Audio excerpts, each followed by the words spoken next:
Welcome to the People, Property, Place podcast with me, your host, Matthew Watts, founder and managing director of Rockbourne. This is a podcast where I share the stories, views, opinions and career journeys of the movers, shakers, innovators and leaders in the real estate industry.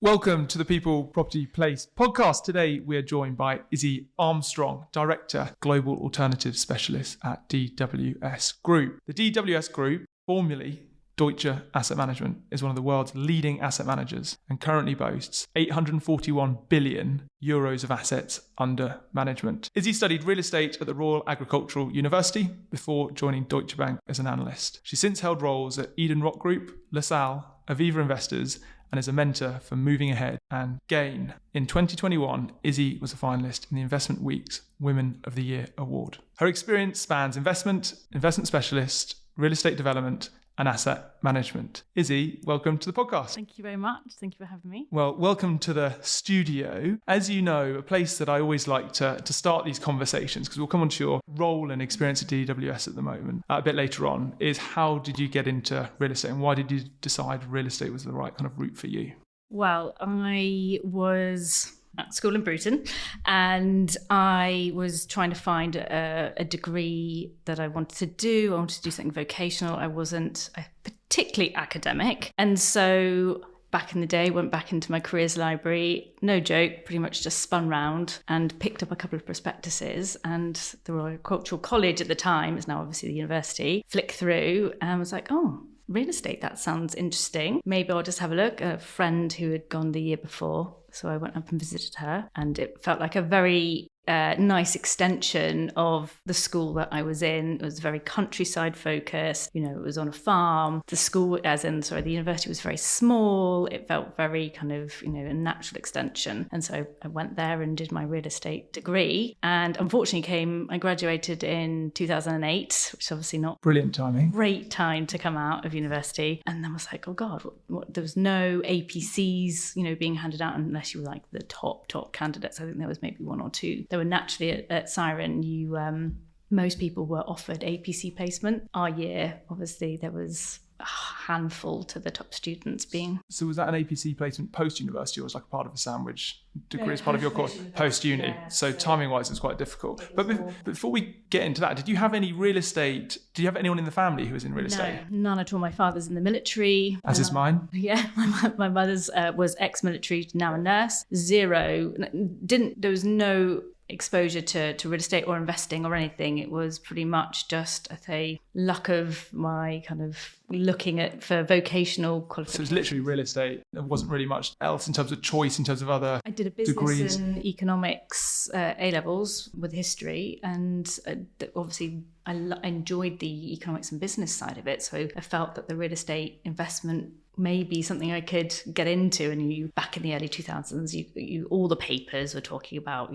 real estate property is the best thing to get into. Must have absorbed some of that in my kind of youthful brain and gone, this might be a good idea. I had zero kind of knowledge of it before. I knew what a real estate, a house looked like. I didn't realise that actually you could invest in big offices, big boxes, had none of that knowledge. And then went to Siren and was like, oh, actually, this is really interesting. Eyes were open to the possibility. And the broadness of the industry completely. The fact that you can actually go into rural or you could go into urban. Actually, the degree that I did, you could stream. So you either did a rural focus or you did an urban focus. And I obviously did urban, hence why I am where I am now. But quite a lot of people do a rural focus, don't they? And at that university, typically, would I say most people go there and do a rural focus and come out of it? Yes, very much kind of land management, estate management. And then they either go into, the typical Savills Knight Frank and work on kind of that side of the industry. Actually, very few, I think you've probably spoken to a handful of us who've moved into the kind of more investment management side of the industry. So it wasn't like you were choosing Were you weighing up other universities at the time in terms of going to do real estate, or was it literally just because you thought that the culture and the opportunity, Royal Agriculture, like suited your personality and your like lived experience to that stage? So actually your awareness of Brooks and Reading and Cambridge and Cass and Nottingham, etc., wasn't really in the fray. With a friend, and I thought about doing history because I did a history A-level. It was very, I think my bubble was quite small living in Somerset at the time. So I hadn't really been to London before I went to Siren. And then one of my friends took me on a day trip to her house, and I was like, oh my God, like this is amazing. Like, look at all these buildings. Because my dad's in the army, so we'd spent my entire youth traveling the world. I had that really great experience of being very culturally aware, but being in big cities was something that I had not really, I'd quite sheltered. I can definitely relate to that in terms of probably the lack of commercial input, or like awareness of the insurance or stockbroking or property or banking, or, in terms of other options outside of like the army and military life and moving every couple of years to a new place. So you went to Royal Agricultural Uni, did real estate, came out in 2008, a brilliant time to be looking for a new job. Really difficult, very competitive, and I was, I'll just take anything just to get my foot in the door and start earning some money, because that was really important. I wanted to stand on my own 2 feet. Yeah. My dad tells a great story that he, I was like, right, my parents were posted down in Folkestone because he's with the Gurkhas. And I basically said, right, I'm moving into London. I'm going to Bethnal Green, which back in the day was not exactly the nicest of places. It's very gentrified now. Dad drove me up, and I was leasing a room, or no, I wasn't even leasing, it was a room on license. And despite the fact that I'd done a real estate degree, I was still very naive to kind of that, my personal technical side of it. And he said he sat outside downstairs in the car hoping might change my mind and come home, because it was like not a very safe place that I decided to take part. I was like, nope, I'm going to stay. I'm going to try and make the best of this. I'm going to drop you off in London in a place you've never been to before or once before, in an area that's not that gentrified, and you don't have a job to go to, and you're going to make something of yourself. Yeah, I was quite naive as well, being kind of coming from that kind of very small, bubble of military life, and then going to, girls' school in Somerset, and then going off to, the Royal Cultural University, which again is in itself a bubble. Coming to London, it was very, very eye-opening, and I think I had to learn a lot very, very quickly. I grew up overnight pretty much. It did toughen me up, and kind of, I wouldn't have changed the way that I did it at all. I'm quite glad that I didn't have those connections, that kind of more of that foot in the door. It kind of allowed me to create my own path and like learn my lessons myself. At that time, if the job market was really, really fertile, what would have been your ideal job? Like, what would you have taken to go and do? I would have probably gone into more of the, I'd say not estate agent, but the agency world, because I think that's where quite a few people that's the path that was natural for the degree. And, I did play around with going into that. And because I didn't really know about investment management or asset management, it was kind of a complete unknown to me at all. And actually my first job, my job at Deutsche Bank was back office in the corporate real estate and services team, which was pretty much managing the Deutsche Bank's own portfolio of offices that they were in. They were in 21 buildings across London. And, they were moving, headcounts, we were trying to put bike racks in, and where could we put showers? It was pretty unglamorous, but it was the nitty gritty of, actual office buildings and what it took to manage, large site. I'd never really been in a huge Winchester House at Deutsche Bank. It's obviously they're moving out now, but it's kind of one of the, eye-catching buildings, or was one of the eye-catching buildings on London Wall. I'd never been in such a big building before. So for me, I was just like, wow, eyes were open. But again, working in a business that big just blew my mind. I just not had that experience at all. So how did that role come about then? Because you left in 2008 and you started there. I had, I'd say it was a foot in the door job. I worked for a really small development company down in Greenwich.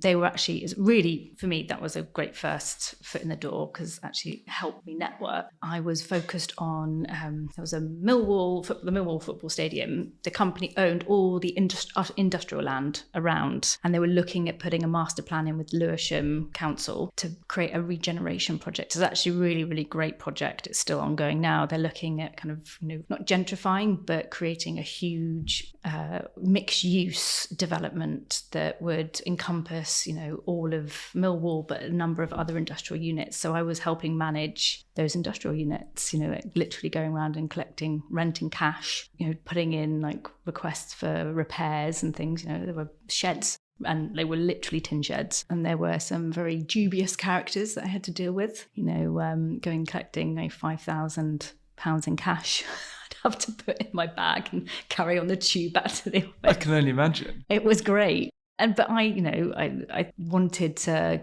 go into big, I just wanted to go into big business. I'd kind of started to see where, these are what people do. You'd see people on the tube. I'd never been on the tube before I came to London. So I was like, wow, this is, I want to be these people. How do I get there? Had a really frank conversation with the CEO, and he was great because he was like, yeah. The CEO of Deutsche, or the CEO of your little business that you're Yeah, the little business. So that kind of enabled you to pay your license on your flat. Literally. Like have some pocket money to like. Yes, it was awful. Like I think they paid me like £17,000. So, for living in London it was very fine in terms of my costs in and costs out. But yeah, so I just said to him, look, I worked for you for 6 months. It's great. Thank you very much for the opportunity. But I really want to kind of climb the corporate ladder. I'm not going to do that here. And he was like, no, fair enough. You're young. I was 22, 23. And he was like, look, we can put you in contact with some people and go and have a conversation. And yeah, I had a couple of conversations. And then this role came up at Deutsche. It was entry level, very entry level. And so, yeah, just took it, had the opportunity. Yeah. But that came because you really drove and pushed. I guess put yourself in a position to have that conversation, right? I kind of, I've always had this ambition that I wanted to do really well, but at what I'd never really established. And then once I've got my teeth into something, I was like, right, this is my path. And how am I going to get where I want to go? And for me, that was as far as like, how high can I go, basically? Where did that come from, that drive? Have you reflected or identified that before? I think at school, went very academic schools, and they, if you got a B, you're a failure kind of. I think that drove me because I was like, right, I always want to do better and I always want to be the best. And I think it created that, competition. You always want to be better than your peers, and that kind of always drove me. And it's all going to not disingenuous, but my parents are not the working class background. They've done very well for themselves. My dad's kind of very highly decorated. My mum's obviously she was in the military herself, and so at school I was not the wealthiest girl there, and I always felt that not that it was bullying, but it was you could see the difference between kind of those that have and those that don't have. And I was very fortunate to be able to have that. My parents sacrificed a lot for me to have that education, which has obviously done me wonders, because I still was able to leverage the privilege back in the day where it mattered which university you went to, what school you went to, and I think that had enabled me to open a few doors. I know a couple of conversations that I've had with recruiters in over the years that back in the day, you went to Siren, okay, that's great, tick box. Especially in the real estate world, maybe not so much on the investment management or banking side, but got you in the room. I can relate an awful lot to exactly what you've said in terms of your mindset and experience, and also super grateful for the sacrifice my parents had as well, because it's probably a very similar line there in terms of upbringing.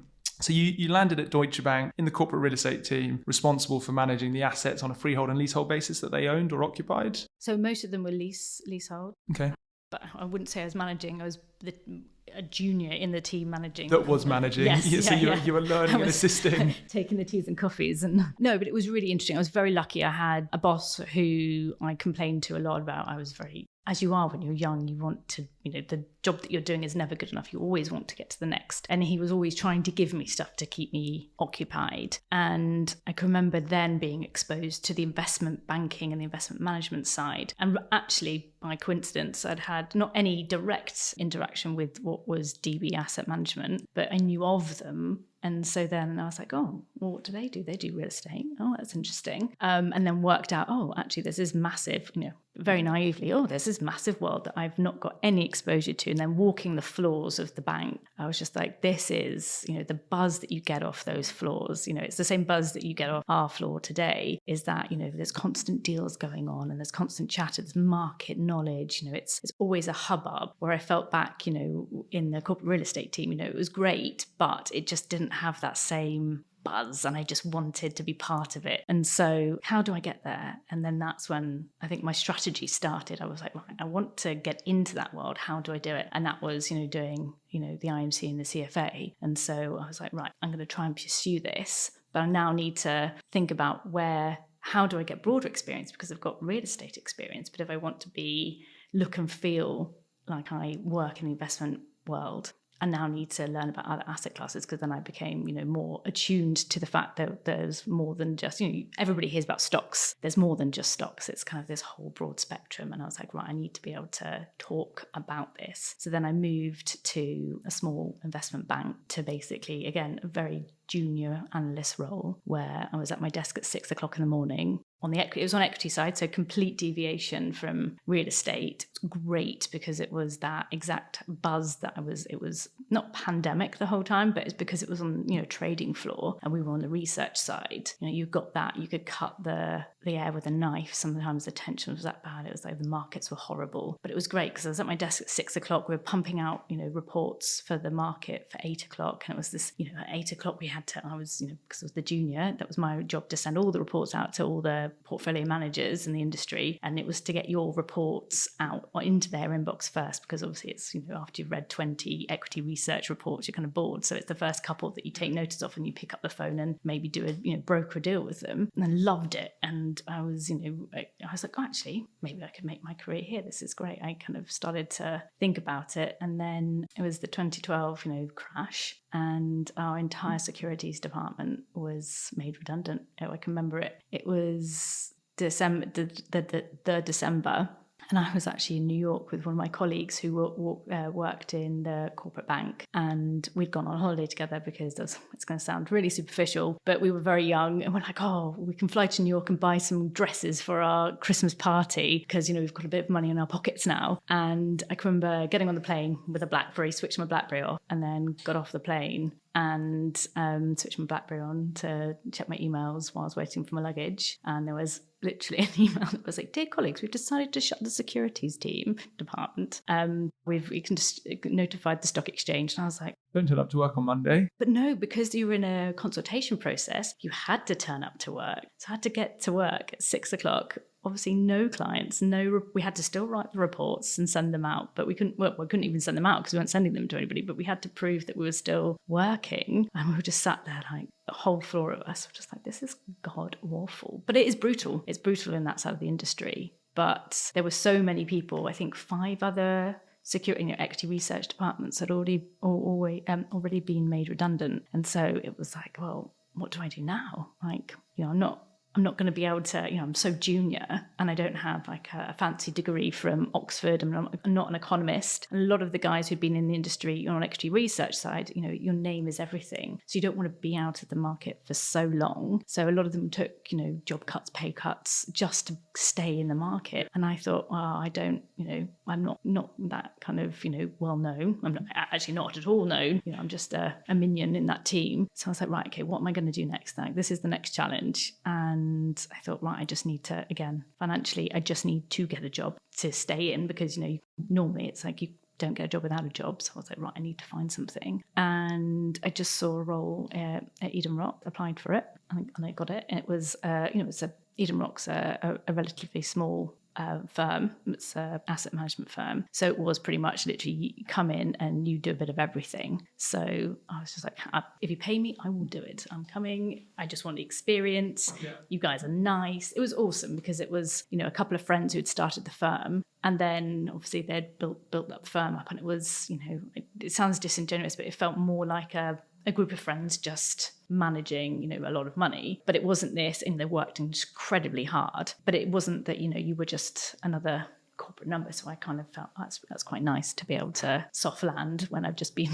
kicked out kind of unscrupulously from an investment bank. It kind of felt a little bit more warm fuzzy than. something I was going to pick up on is you said you were in an environment where there are a few maybe Oxbridge educated people who didn't want to be out of roles for quite a long time and their name was everything. Have you ever felt like the imposter syndrome thing? Still today, yeah. And how did you deal with it then? And how do you deal with it? On a daily basis, you just have to keep on. To be honest, on a daily basis, I do have to keep on reminding myself, you are good enough. And I've been lucky to have a few people throughout my career who've kind of been cheerleading. Surprisingly, men. I was a relatively young woman, when I started. But, I always thought, women, we're all going to stick together. Especially in real estate, we're still the last bastion of kind of being, I call it the frat house. But actually, they've been the worst. I think men have actually been far more supportive throughout, not all of them, there's been a handful of really good characters throughout my career who've, been there for me and kind of basically said, you need to act like a man. You've got to be more bolshy, more push yourself. And that's, I have to keep on, I still meet up with one of my old bosses because he's always, no, do it like this. I'm like, okay, great. Because, you always I've always second guessed myself because, you have this like chip on your shoulder that you've not gone to like the best university, although, Cirencester was great. But when you're up against it in the investment management world where people have got, Russell Group or, they're very highly, got PhDs, MBAs, you then start to question yourself, should I be in this room? Do I have am I educated enough? But actually, yes, obviously I wouldn't be doing the jobs that I do now if people didn't think that, but it's that self-doubt that always seems to creep in. So you have to cheerlead yourself, override it and get other people to cheer you along on the way. So you were at Eden Rock for just shy of 3 years. Yes. Very different environment from a big kind of corporate institution, but super bright individuals, sophisticated, but much smaller in terms of headcount. And I think it was great because I just got to do a bit of everything and, but I wanted, because it was a small company, there was no corporate ladder to climb. They were like, well, we can pay you a bit more and we can give you a bit more responsibility. But in my head, it was, I want to be an MD. That's where I want to get to. I want, obviously I have high hopes for my career, C-suite maybe one day. But it was that, I want to have that corporate title because when you're in a small firm, I think the guys who'd started the firm had gone through that already and they'd made their name and then they've obviously started off their own firm, which is, actually great plan. But it was, for me, I just wanted to, I wanted to go through those rungs just to prove it to myself that I could. You could do it. Yeah. So you joined LaSalle, right? Yes, as a VP. Yes. Oh no, as an associate. You joined as an associate. Yeah.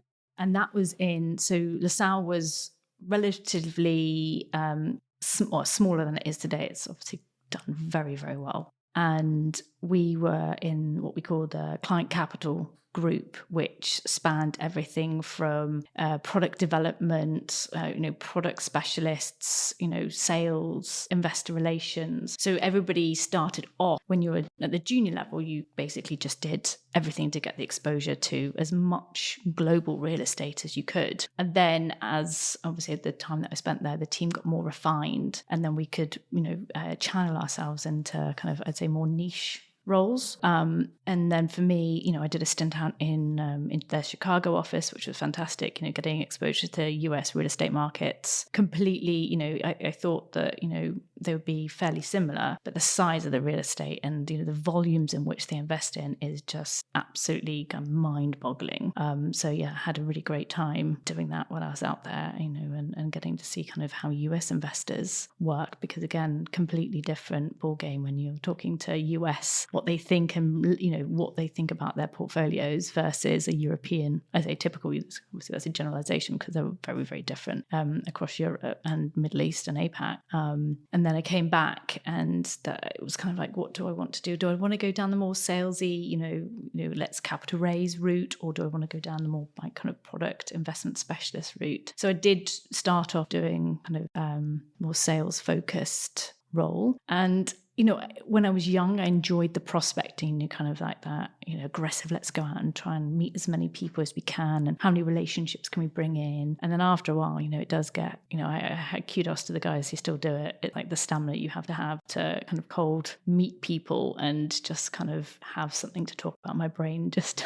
Get on the planes and trains and conferences and just go and raise capital? Well, I do that now, but it's less, going and meeting and having to have that first push of the door, or I call it a smile and dial, or kind of like the kicking of the door down to open the relationship. It takes a certain kind of person, and I quickly discovered That's not you. That's not me. So at this stage, you'd done your CFA and your IMC, right? Yeah, it was IMC. Was it a conscious decision not to do your MRICS, or? So long story short, I did try to do it, but at LaSalle, it was because of the team I sat in, because you'd have to do a rotation. They felt I wouldn't be able to do my job and do it at the same time. I think they're very much more amenable to it now. I think and it was just the stage of where the business was. We were a relatively smaller shop, so it was very thin in terms of resource. So giving people the luxury to do kind of stuff that sits outside of their job was in a relatively stressful job as it was. It required an awful lot of capacity, but also because time.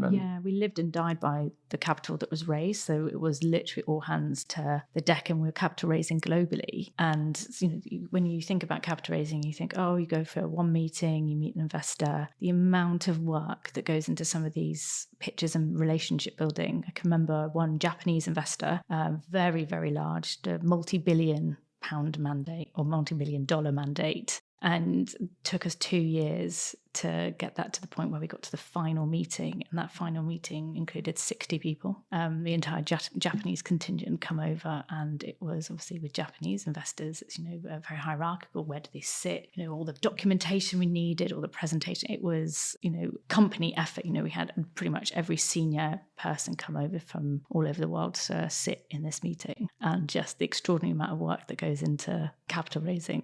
I think people just think it's couple of phone calls. Raise a load of money, but it's not the case. Here's some subscription documents, off you go. I mean, sometimes on the retail side where you've got, I would call mum and pop investors, that's definitely the way it is. But, with sophisticated institutional investors, it's a whole, and it's getting harder and harder now. Yeah, especially in the current climate. Oh, yeah. In terms of their allocation and weighting to different asset classes. There's a denominator effect. If the amount of times I've heard that over the last 3-6 months just is amazing. It's like we're de-weighting to real assets. Great. So the sales piece in terms of capital rate, you didn't think that was for you at the time? Pure capital. Pure capital, okay, yeah, fine. Because I really like, with pure capital raising, you tend to be kind of that one step removed from the asset class, because you're focused on building the relationships. We turf back the conversation, I'd say the more technical conversations to the investment desk. And I really liked being, part of the strategic conversations. And also when you're talking about bringing new product or new strategies out or new capabilities, I liked being involved in those conversations and, actually having a say in what the business was doing, which that's where I was like, oh, actually, I really enjoy this part of the business. And that's actually, in the middle of my time at LaSalle, I was like, okay, this is where I'm going to drive my career, because actually now I can see something that I'm good at, and actually I can really add value to that. And there's actually quite significant career path in that. For someone who's listening to this at a business, what does she mean about product and capability? What is a product and what is a capability? What do you mean by that? So a capability, most asset management firms, investment management firms will have, I'd say, channels of different investment strategies that you can invest in. So you look at debt and equity, and then within that you'll have, your core real estate strategy. So, just buying and holding, on the very high level. You can obviously get more technical that. On real estate debt, you've got mezz, senior loans, syndication. And so it's how do you capture those opportunities and create them into something that institutional investors can invest in. And that is normally either through a fund vehicle, which we call products. So that's, open-ended, closed-ended funds, core plus value add. And then you've got things like club programs where there's a small number of large investors who are looking at buying a single deal, or investment programs where you may have a partnership with a developer or an operator where you're looking at building out a small portfolio and you'll crowdsource, with all intents and purposes, a few institutional investors to fund that. And different houses do it in different ways. You've got some, managers who are just value add. They specialize in closed-ended funds. They're looking for the high octane strategies, a lot of more development style opportunities. And then you've got, I'd say, the bigger houses, which have a little bit of everything, core, diversified core real estate is probably like the bread and butter of the big real estate houses, because that's the one that, that's the one that's going to generate the fees when the times are bad. You do everything around the edges to kind of turbocharge those revenues. But then, with solutions, it's, different investors require different outcomes. So it's then how do you create something bespoke for an investor? And sometimes you've got large investors who have, so much capital that, going into a single fund doesn't do it for them. It doesn't give them the outcome they require. So then it's how do we build something that's suitable for their outcomes? And that's, a lot. You see a lot more managers these days providing that as a capability, because, you don't want to just say, oh, we've only got this. You want to provide them with, exactly what they need, very tailored approach. Otherwise, they'll just go to your competitor. Exactly, which we don't want them to do. So it's about looking at the investor landscape or the investment landscape and then creating products or return profiles or risk, balancing the risk or exposure to various different asset types, whether it's debt, equity, etc. So it's about just balancing or marrying up different investors to different risk return profiles and timings and geographical exposures and market cycles. A lot of investors, so you look at UK pension funds, local authorities, they're very liability driven. So they will look for a liability driven strategy. And a lot of the time that will be long income, because it kicks off that very nice long-term income profile, which matches obviously their cash flows they require. And so there's, a lot of the investing is driven off, what is an investor needing, and then how do we deliver that in a way that makes sense. Sorry, as my phone is constantly going off.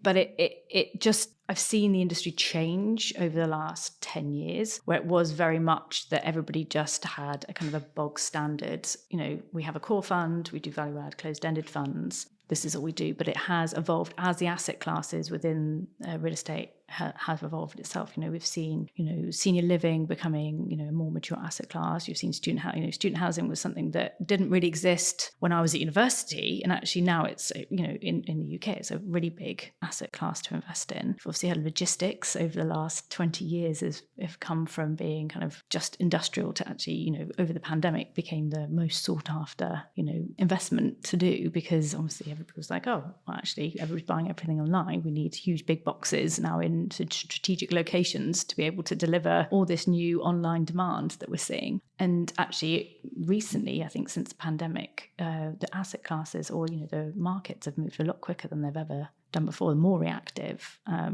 always used to think that, we moved at least a quarter behind the liquid markets. You saw something, in the liquid real estate world. What do you mean by liquid real estate world? Just because obviously real estate is not liquid. So you're investing in equities or shares of real estate companies. REITs, and also just, developer, you can buy a share of, you can buy a share of their equity. And that tends to inform anything that's coming, in terms of pricing. You'll see that part of the industry move first. So you know that something's potentially going to happen on the direct, our illiquid side. So it's an indicator, or lagging indicator, as it were. It's interesting also, is it partly due to the global financial crash? Some of these big institutional investors don't want to get locked into a closed-ended fund managed by a third party and would rather go to back a small single-track investor in a particular asset class like logistics, rather than get tied into a vehicle managed by another institutional investor? I think the global financial crisis completely changed our market environment in terms of the way that investors thought about real estate. And actually we're still thinking about it because, during the pandemic, the daily priced retail funds must have seen they all, in the UK, the majority of them closed or, gated, because there's that illiquidity mismatch between, obviously pricing real estate daily, which it doesn't make sense because it rarely changes on a daily basis. You have your quarterly valuations done by the RSAS, by Red Book valuation. But, there was that mismatch. They're now trying to create structures that help, as in fund vehicle structures that help manage that mismatch premium the mismatch that you get between having a liquid fund based on an illiquid asset class. Yes. And also, just to your point, if you're listening to this and you're slightly confused in terms of the term retail, it's not retail asset classes, it's more about the mum and pop investors that you mentioned. Exactly. So like me and you being able to, if we've got an extra $5,000 saved, being able to invest that into commercial real estate, backing a particular manager. But it's how they manage the cash redemptions when you're like, I've got to get my 5K back. And this is the difference between mom and pop investors and institutional investors, and why I prefer working with institutional investors, because they all know that, there are going to be points in the market cycle that are in flux, and rarely do these go, right, we're going to redeem our entire holding. Sometimes you'll get investors who, they have some cash flow problems, so they'll take a small proportion out of their fund and put a redemption in. And obviously it's up to the fund manager whether they redeem them or not within the terms of the documentation. With mom and pop investors, you get a slight noise of something going wrong, and this is why you get volatility in the equity markets, is because actually the majority of that is mom and pop investors, or as you've probably seen, the rise of, I'd say day traders who come in and then suddenly everything starts going wrong and everybody yanks their money out, which then creates I'd say relatively unnecessary volatility in the markets. But with liquid real estate, you've got this, you can actually create quite a nice arbitrage because you can get in and out quite quickly if there's an opportunity set that you think, as you were talking about logistics, actually if you just want to kind of get that alpha generation, you can go into liquid real estate, get it from there, because obviously if you're trying to do it in the illiquids world, you've got to wait a number of years before you're going to see that return, because it's not something that you generate over a 1 year period. It's normally a 2-3 year hold at least before you can see kind of, I'd say, the double digits. So you moved from LaSalle to Aviva. Was that a two or was that a move? And what was the reason behind that? That was an interesting move because actually at the time, LaSalle were buying the multi-manager business from Aviva Investors. Aviva Investors had a corporate strategy where they wanted to be direct owners of real estate, and that was Mark Versey's vision for the real estate business, and which is a great, very targeted approach from him. And so they co-owned a fund, a core plus European diversified fund, and so LaSalle were the fund managers, LaSalle were the asset managers, and Aviva were the fund managers. Just because the way that the partnership was, one had capital, one had investors. It was a marriage that was meant to be beneficial to both parties. And actually LaSalle were wanted the whole fund, naturally, because it's easier to manage when you're not having to debate over assets between two firms. And then Aviva were looking to sell that. So as part of the package, they wrapped the whole thing, and then LaSalle bought it. I was working was part of some of the deal team and got to know some of the Aviva guys and got to see in the business. And actually, I'd not worked in a multi-asset business before, and I was like, oh, actually, you've got from the product and investment specialist side, I was like, you've got massive teams. Actually, that is a really good career path, because at LaSalle at the time, I think it's changed now. And when you're working for a single asset class house, I think the investment specialists are probably, the value add they provide is probably less than you do when you're at a big multi-asset house. And I thought, oh great, well, I'll have a conversation, to know a few people. And in the real estate world, it is all about the network. And then there was a role for a product development director, somebody who was going to then manage the product development for all of real assets, so infrastructure, private equity, or private debt. And I was like, well, I do product development at LaSalle. Within real estate? I can broaden my... Well, if you look on the kind of... from a process point of view, it's the same. It's just the underlying asset class, which is different. And from a product development perspective, you don't necessarily need to be so close. But I was like, this is going to be a great opportunity for me to expand my knowledge of product development, because as you start talking to investors, you get to see that a lot of them are very technical. They want to know the vehicle, they want to know the terms, they want to basically get into the nitty gritty. So when you're on the sales side, you're just talking I'd say relatively high level about whatever product or solution you're selling. When you're on the specialist side, you have the whole spectrum. You get very technical very, very quickly with some of these investors, and they're all very smart, obviously, otherwise they wouldn't be in the jobs that they're in. And so that for me was, okay, well, I can take this step to see if I can then broaden my exposure. And that was my logic, was that, oh yeah, I'll do that. And then get to really understand the regulatory side of it, how you structure, what are the key terms that investors look for, and broaden my kind of understanding of the kind of wider investment management world. And did that, but it's quite funny. So I don't like to burn my bridges with anybody I meet. I just good advice. Yeah, don't ever do that in real estate. It's such a small world. And so randomly, a guy who interviewed me 10 years ago. He was working for Standard Life at the time. He didn't give me the job, which he obviously very regretted, because he was actually at Aviva, and I bumped into him and he was like, oh, I thought I recognised the name. And he was like, oh, that's interesting. We chatted for a while, and I worked with him for, as in, because it was part of this, he headed up the real assets investment specialists. He was like, I need you on my team. I was like, great, good. How do we do this? And Aviva are very good at internal moves. So if they think that, you're more suitable in a different role, you can apply for a role if it comes up, and they're very kind of good at helping you transition. And so that happened within 2 months of me starting at Aviva. They were like, nope, we need you in the specialist team.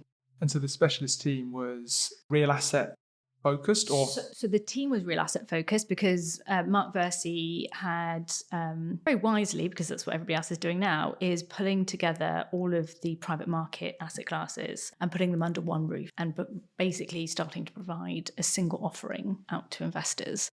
An asset class, you don't mean logistics, retail, office. No. You mean it's just an interchangeable term in terms of asset class. So when I talk about asset class, it's normally equities, bonds, and real assets, or private markets, so alternatives. It's, we've got multiple names because nobody really knows what to badge. Because there's a broad spectrum. You've got natural capital now that sits in there. You've got private credit. It's everything that isn't bonds and equities basically gets lumped into one. I'm just trying to jargon debunk here, yes, just for people listening, just to go, you've talked about asset classes in terms of student accommodation and logistics. Where are we going to then go up a level. Yeah.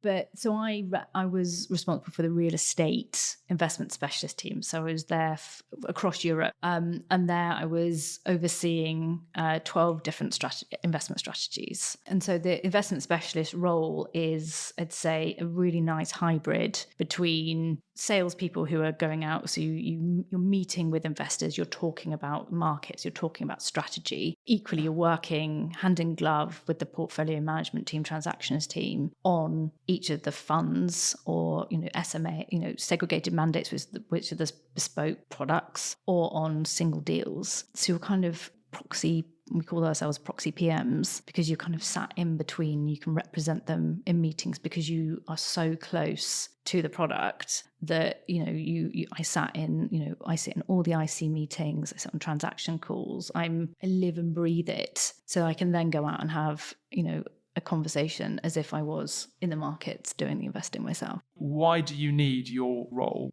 Some would argue you're sat in the middle of both in terms of the investor relations management, capital raising, but also you've got deep understanding of the product and the investment and the strategy and like the deal execution. Why do you need your role? Why can't the fund manager or the portfolio manager who's responsible for the deal execution, asset management and business plan delivery also do the client piece? They can, and they can do it they can. Some of them do it very, very well. I've got a couple of colleagues who are I call them exceptional hustlers. I have never seen such good hustling for capital raising. Actually, one of them, I really enjoy going out to conferences with her because she is on it. She's like, what's our strategy to go and capture, go and see that investor? I'm like, okay, good. Okay, I'll find one. But their job is to invest, look after the money, run the money. Their job isn't to, they are part and parcel of the capital raising process, but we are the first filters. And then if an investor says, hey, yeah, I really like this concept or this product, I want to now meet the investor, so the fund manager, that's when we kind of wheel them in. But until that point, we're You're qualifying them, you're building the relationship, you're working out what their requirements are and which bucket or which product would best suit their requirements and how it'd be structured. We can't advise them on that. What we do is basically we will understand what they need and then just present them with, hey, this is what we're doing. Or, actually we think that this deal might work for you. So for example, with I lead a club program with our CIO team and we're focused on, single deals. So then we go out and kind of screen investors to discover which deal would probably suit those investors best, and then we then take the deal to them. But then also, I'll give you an example. We're launching a brand new value add fund. So myself and the PM, we're joined at each other's hip in terms of the ESG strategy, the impact strategy, how everything's going to work mechanically, all the legal documents, all the marketing documents, all the roadshows. We basically live in each other's pockets because you have to do it in partnership because, they are very deal focused. They want to get out and, go see the assets and then, understand the market. But equally, you want to have somebody who can act as if they are a PM, but go and speak to investors with such conviction that they're like, okay, great. Now we want to come in. Sometimes you don't even need to see the fund manager. Yeah, no, that makes sense. Because if you're a good investment specialist, you should get them to a certain point where they don't, that is the last meeting they have is with your... Just a rubber stamp, but they kind of know everything about it and know what they're getting into. And they've obviously done due diligence on the company because they're not just buying, the person who's doing investing, they're buying an entire platform, the exposure to it. And so it's our job to make sure that they understand kind of how we operate and we can best position that for them. What would you say makes a good investment specialist? Drive and I say tenacity because you have some serious personalities. It's not a role that I'd say is always accepted. So, for example, I've come into DWS and they've not really had an investment specialist in the true sense of kind of doing product before. And so it's sometimes a bit of a battle of like how things are being managed and who's operating what and who's best placed because you've got people's P&Ls that, they're very close to, they want to do everything. So it's basically just having to keep on going back and showing your value in the chain, really kind of demonstrating that you deserve to be in that room, that you're not just, another headcount that's to be paid for, that you are really out there. And you basically just need to, it's hard graft. Some businesses have, the specialist role, like Aviva was very good. You had the specialist role was really laid out. We had, we sat on each of the strategy meetings, a portfolio manager wouldn't dare go out to see an investor without having us, go with them or okay it, because again, that was just, we were the product owners, it was our, the fund managers ran the product or the fund, but that we owned it commercially. And so you have to have you have to know everything. That's what I find.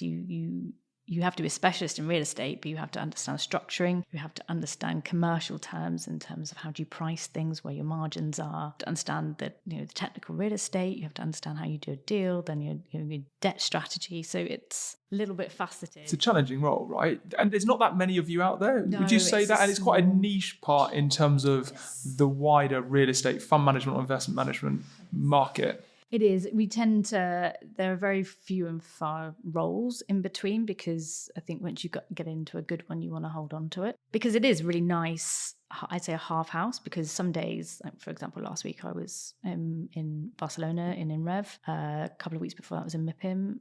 I've got a couple of conferences and then I've got my road show. So I go out on the road with the fund managers to go and see, when we roadshow with our fund products. And so I can be out on the road and doing a global roadshow in June. So it's like you can really get some decent travel, some good air miles. I can only imagine. Under your belt. But equally, I can be sat behind a spreadsheet and interrogating fund models. So it's kind of different from data, or I can be doing a presentation. In terms of getting into that role, can people come into it from more of a kind of a real estate investment angle?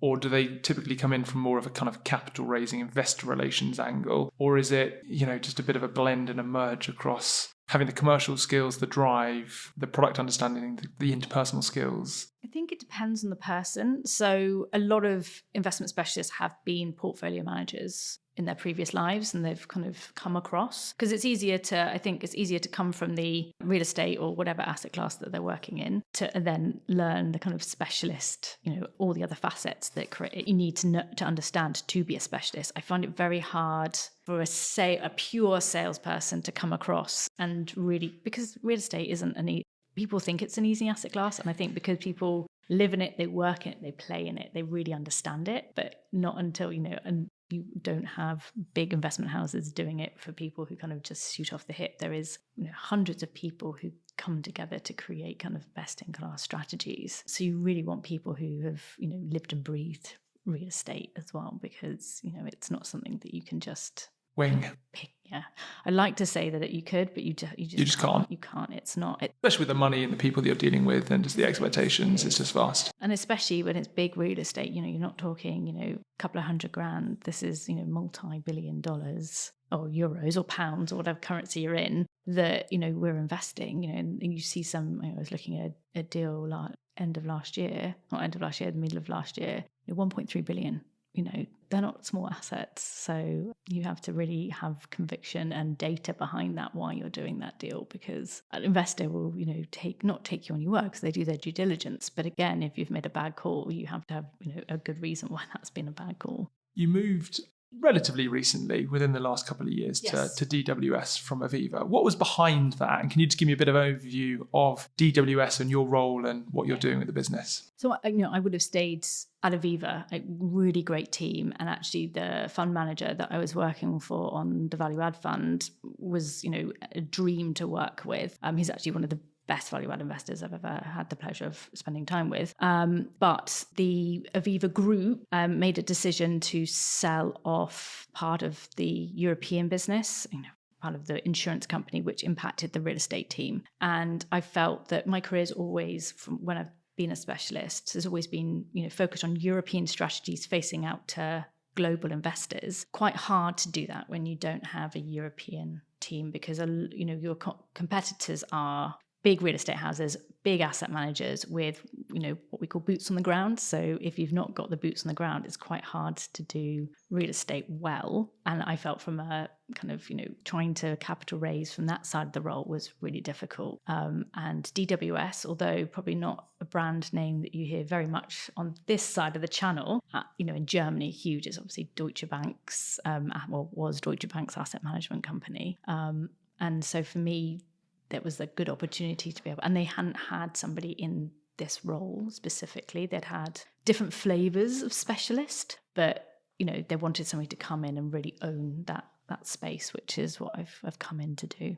And is your role still real estate focused, or it's broader to cover all those different types of asset classes that we spoke about earlier? I mean, real estate, debt and equity, yes. But no, you can't be a true specialist if you're trying to do kind of more than one real estate or infrastructure or private credit, because you really need to understand the markets that you're in, really understand kind of, on a very technical level, when I'm talking this time of asset classes in terms of office, retail, living. If you don't, then you can't really have those, really good conversations with investors, because they'll start interrogating you and they'll find out very quickly that you have this level of knowledge where you need to have this. So, and especially also when you're talking to fund managers, if you don't know your asset class, how are you expected to challenge them on their decisions or kind of their opinions if you don't have the same? Can you shed a bit of light in terms of what investors are demanding, and do you kind of create the product in response to investor demand, or do you create the product and then go and find the investors? And can you share a little bit of insight in terms of maybe like what that pipeline looks like? So I have a very strong opinion about how product funds should be created, strategy should be created. It should be investor-led, because there's the old adage, we will build it, they will come, does not exist in today's world. It's so competitive. And actually, because we used to,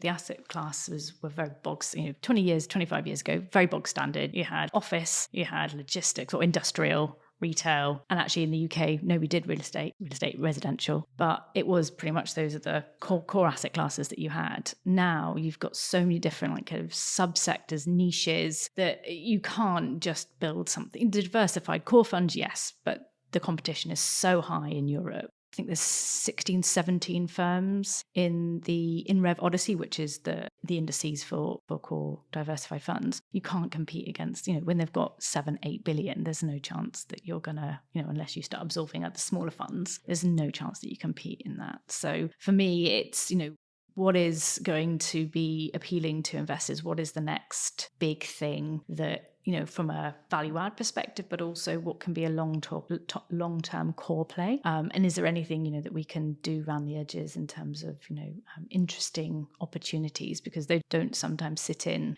structured vehicles like open-ended, closed-ended funds. So those are the kind of things you can do. So talking to them, understanding what it is that they want to do in their risk profile and how they want to allocate their capital into which asset class, and then kind of curating those vehicles as long as they're structured financially well enough to pay your fees and reward you for doing it, but also get the returns off the back of it. That's the beauty of funds, is that they are structured in a way that you have, what we call the rack rates, which is kind of just, your standardized fees, and obviously investors will come and negotiate those off you. But, do you have some margins built into that? When you come to, single deals or segregated mandates where obviously you're creating a bespoke strategy, this is where I think a lot of houses have semi-shied away from doing those over the few years, because we got very aggressive on knocking each other down because it was being so competitive. I can remember a mandate a few years ago that one other small asset manager, I won't name them, they basically put a fee in of 12.5 basis points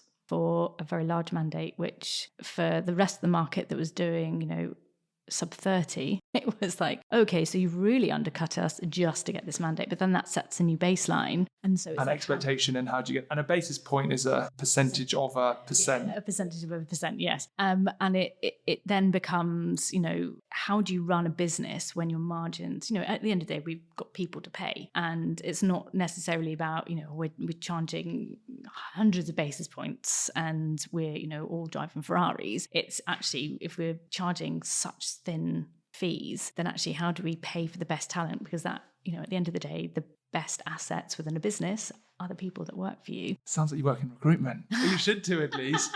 Like banging the drum. No, but you're absolutely right. If you're kind of your basis points, your fee level is so low, how are you going to be able to afford, attract, retain the best talent to get the best returns for your investors as well, fundamentally? And especially now, I think, where we've got the tech industry competing against the investment management industry for talent, it's like, how do you then compete with those firms which are kind of, say, the warm fuzzy office spaces where you've got slides and got your cafeteria with your fancy food and your, I say, relatively nice salaries compared to, I'd say, in real estate, how do you attract that talent then if you can't pay, or create an environment where young people want to come in and work? And if you can't pay them, then, at the end of the day, for the young people, that's, what they want. As we look forward, what are you most excited about in terms of the market and where you're currently sat right now? So I think, since the pandemic, I've noticed a stark change. Everybody's been banging on the green drum for, 5-10 years. And it used to be kind of the footnote at the end of every presentation, kind of every conversation. It was like, oh, do you do ESG? Yes. How do you do it? We do it like this, tick box. Since the pandemic, I've noticed the entire industry in the investment world has suddenly turbocharged its focus on ESG, sustainability, impact, whatever kind of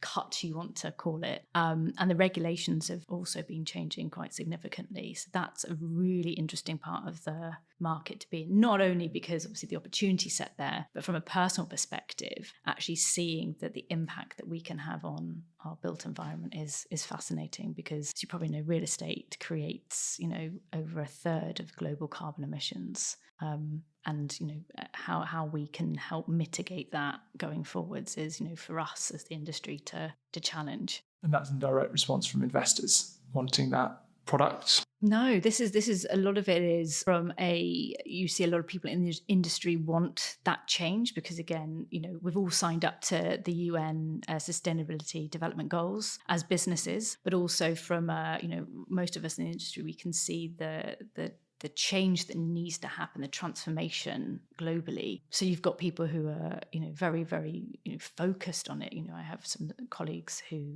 sit in our ESG teams who are so passionate about it. And it's amazing sitting there. You kind of live, take off that energy. And for me, it's, actually, we're custodians of the built environment. If we continue the way we're going, we're just going to not leave it for children, grandchildren. If we don't make these changes now, which are possible, we're not going to achieve any of these, targets that have been set out by, COP 20, whatever it is now, and the UN's, all their regulations that have set out. So it's really important for the industry to do it. But yeah, investors, you are seeing, I think the Nordics and the Netherlands, probably the most sophisticated, and they're challenging us quite a lot on the technical side of it. So we're all learning at the same time because it's brand new and it's evolving on a weekly basis. So, we've got a fund that we're currently trying to launch. It's an impact strategy and the regulation has changed again. So oh God, we're now going to go back and change our strategy. So we're ahead of the game because you always want to stay one step ahead in terms of regulations. So you're not having to change it once you've got investors in, but it's just unheard of in the real estate industry that stuff moves so rapidly. Outside of work, you are a mentor for GAIN, which is Girls Are Investors, yes, and also Moving Ahead. Can you tell me a little bit more about those and what they are and why you're involved and in what capacity?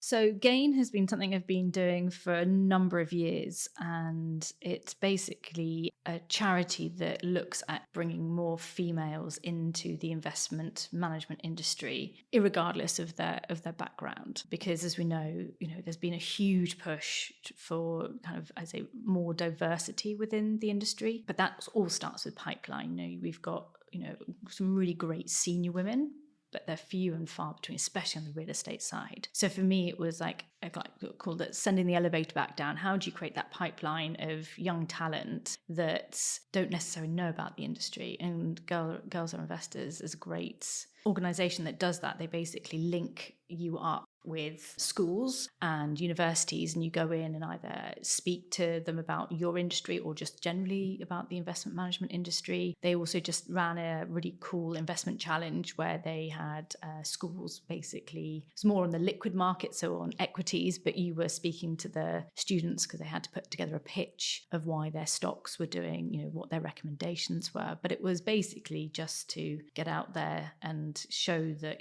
actually there are women in the industry. This is how we get into the, like what we're doing now. How did you get into the industry? What did you do? Is it hard? Is it, can you stay in there long term? What's the career paths? Because obviously I think a lot of people, when they look at investment management, investment banking, they just think, guys in suits on phones. We're talking lots of jargon that they can't even understand, or what does it even mean? But actually when you try and break it down and lay out the steps, if you've got the baseline intelligence, and ability and application and tenacity, and you can kind of push through that imposter syndrome maybe we've spoken about, it is a very rewarding and exciting career that you should absolutely take advantage of. And I think a lot of people, because they, like we were saying earlier, don't really have that exposure unless, you've got family who do it. It's to create that exposure at a far younger age, because you make, quite large life decisions at GCSE, at A-level, and then when you're choosing your degree that really can affect, or they do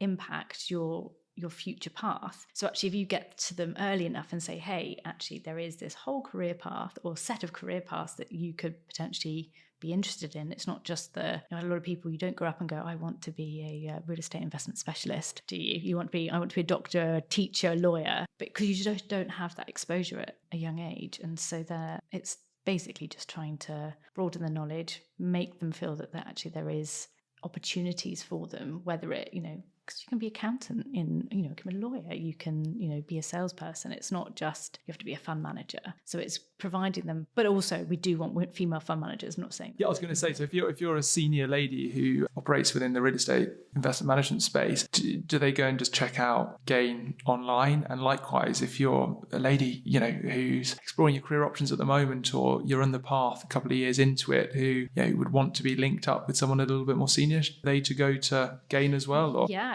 they also have job postings that they put on their website for all the different opportunities that a number of companies have signed up to work with them, so that they can obviously put their job postings on there to help broaden out that pipeline. But I've done some really interesting talks with students because, again, and it's also they're actually really good because it's not necessarily just girls. I've gone to some schools where the socioeconomic background of the kids were quite varied and disruptive, and actually going in there, and I gave a presentation which was basically, well, what I did was I printed out loads of 50 quid notes, fake notes, and was like, right, we're going to play a game. Right, what is your, put the money where you think that stuff should go. And it really connected with them because, I think a lot of younger kids who don't come from wealthier backgrounds, having cash in your hand for them was, oh my God, actually this for me makes it real. Whereas you're talking about, a job where you're on an Excel spreadsheet or in a computer. Financial engineering deals, it doesn't quite connect or resonate. So I was literally I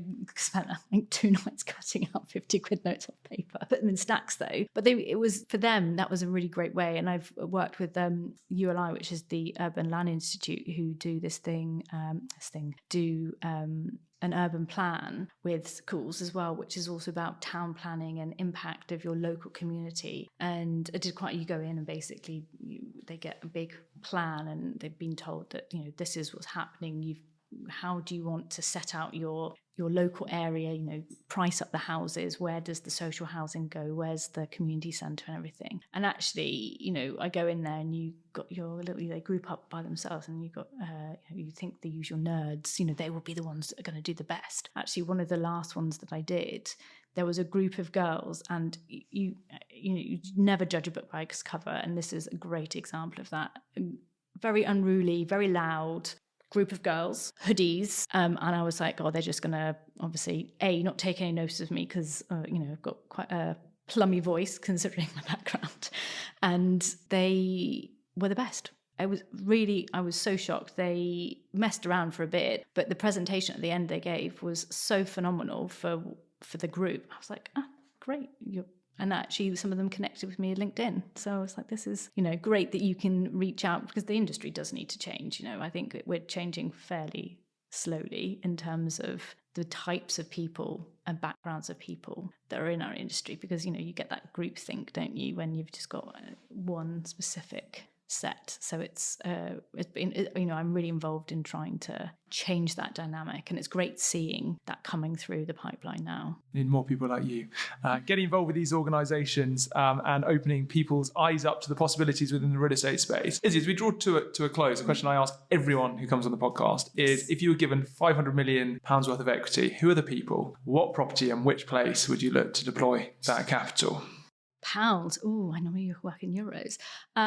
So for 500, I would like to do a European portfolio, and I would look at what we call sustainable next generation office, which is taking stranded grade B or below office spacing and doing a deep retrofit to make grade A brand spanking new, well, not brand spanking new, but obviously retrofitted office space that is suitable for, the future of work, because as we know that the office space is sort of kind of going the way that the retail did when e-commerce first came out. But I think that this is going to be, great locations, great assets, probably less floor space, but this is where occupiers are going to need to be to help with their sustainability strategies, but also where they want to be able to attract talent and keep talent. And who are the people that you'd get along the journey to help you with that? DWS, obviously. Is there anyone else upon your career journey, or that you look out into the market that you go, they're a leader in this space, or I'd love to have their expertise or input on it? I would, but that would be also naming some competitors in terms of fund managers. No, there are some, and also the living space. I think affordable housing, from a sustainable and impact point of view, especially in the UK, so needed. And actually, from an investment point of view, it's a very good investment case. But from a personal perspective, I've been working, across a number of, residential build-to-rent strategies. And this is the one spot in the UK which I think could do with some heavy investing. I mean, there's a number of strategies I've seen that are actually doing really well in in that space, but it just needs more. I think a lot of people think about social housing and they think, oh, the returns aren't going to be that good, because again, at the end of the day, we're all looking for, we wouldn't be investing if we weren't looking for some form of return, right? So yeah, but I think that's a really good space to be looking at.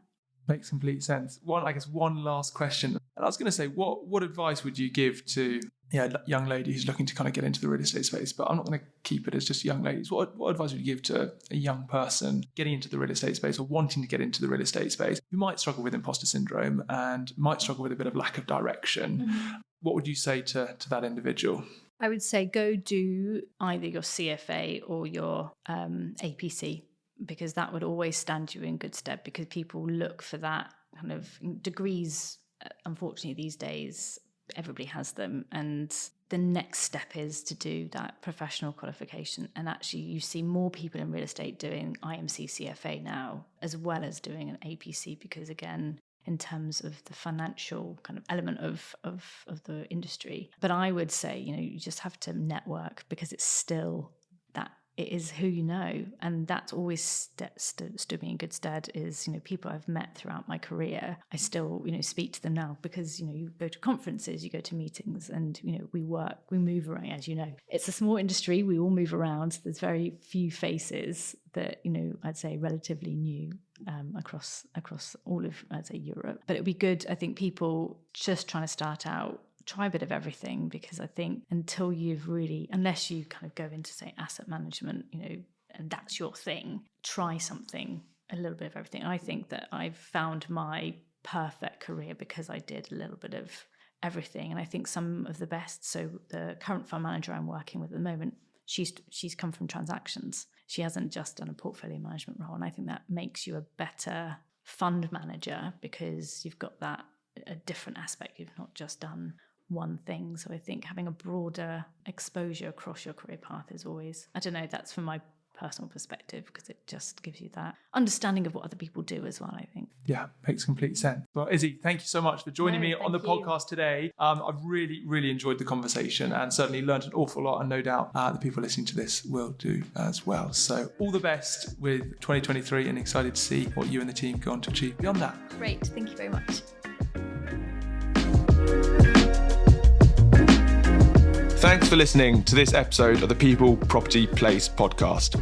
If you found it insightful, feel free to share it with a friend or colleague, subscribe, give us a rating, like or comment. It helps tremendously.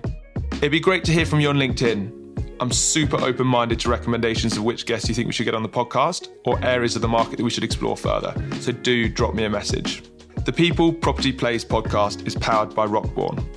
The team recruit experienced talent for real estate private equity firms, investment managers, REITs, property companies and advisory firms across the investment, asset management, development, fund management, ESG, cap markets, investor relations and general practice space. So if you're considering your career options at the moment or looking to attract top talent to come and work for you, head over to the website www.rockborn.com, where you can find a wealth of resource to aid your search. Have a great day wherever you are, and I look forward to catching you next time.